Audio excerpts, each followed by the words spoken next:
പട്ടണത്തിൽ സുന്ദരിയായ ഒരു ദാസി താമസിച്ചിരുന്നു. രൂപസുന്ദരി എന്നായിരുന്നു അവളുടെ പേര്. അപ്സരസിനെ പോലെ സൗന്ദര്യവതിയായിരുന്നു അവൾ.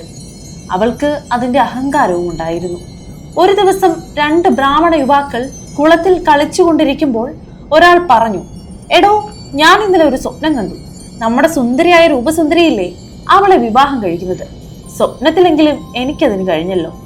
തൊട്ടടുത്ത കടവിൽ കുളിച്ചുകൊണ്ടിരിക്കുകയായിരുന്ന രൂപസുന്ദരിയുടെ വേലക്കാരി ഇത് കേൾക്കുന്നുണ്ടായിരുന്നു.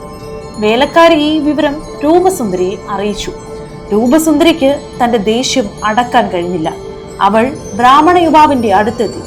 എടോ പേരുവയറ, നീ ഇന്നലെ എന്നെ വിവാഹം കഴിക്കുന്നത് സ്വപ്നം കണ്ടല്ലേ? അപ്പൊ ഞാൻ നിന്റെ ഭാര്യയായല്ലേ? നീ എനിക്ക് ചെലവിന് 1000 പൊൻപണം തരണം. യുവാവ് ആകെ വിഷമത്തിലായി. ഒരു സ്വപ്നം കണ്ടതിന് ഇത്രയും വലിയ ശിക്ഷയോ?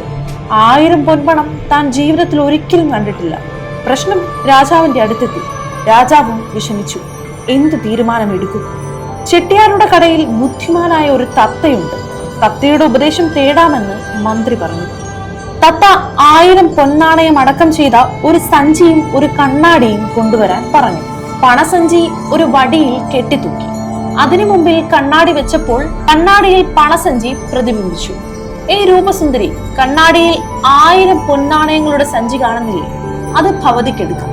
സ്വപ്നത്തിൽ നടന്നതിനുള്ള പ്രതിഫലം അതാണ്. എല്ലാവർക്കും ആ വിധി അങ്ങ് ഇഷ്ടപ്പെട്ടു.